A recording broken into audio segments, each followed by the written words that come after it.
இது சொன்னாலும் ஏதோ ஒரு நொட்ட சொல்லிட்டே இருக்கா. ஓ, அதான் உன் ப்ராப்ளம்ஸா? பின் என்ன, அது உங்களுக்கு ப்ராப்ளமா தெரியலையா? அது கொஞ்சம் ப்ராப்ளம் தான். அவளை ஏதாச்சும் பண்ணுவோம்.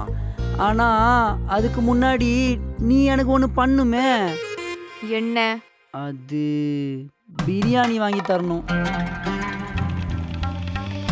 ஓங்கி ஒன்னு விட்டேன்னு வச்சுக்கோங்க,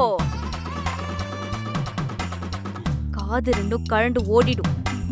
ஜாக்கிரதை. இல்லடி, எனக்கு பிரியாணி துண்ணாதான் கொஞ்சமாவது ஐடியா வரும். இந்த சாம்பார் சொத்தை துண்ணு துண்ணு நாக்கு செத்து போச்சுடி, புரிஞ்சுக்கோ. எங்க இருக்கும்னு தெரிஞ்சுதான் பேசுறேளா? தெரிஞ்சுதான் பேசுறேன். ஒழுங்கா உருப்படியா ஒரு ஐடியா சொல்லுங்க. ஐடியா? பேசாம சோத்துல விஷத்தை வச்சு அவளை கொன்றுவோமா?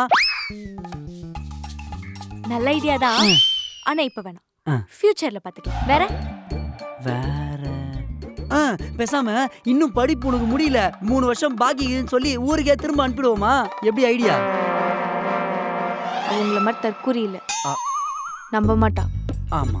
வேற பேசாம இருங்க, நானே ஒரு நல்ல ஐடியாவா சொல்றேன். நாம வேணா உங்க ஆத்துக்கு போயிடலாமா? நானும் ரொம்ப நாளா கேட்டுட்டு இருக்கேன்ல. உங்க ஆத்துக்கு போன மாதிரியும் ஆச்சு, இவள்கிட்ட தப்பிச்ச மாதிரியும் ஆச்சு. எப்படி ஐடியா? ஐடியா நல்லா தான் இருக்கு.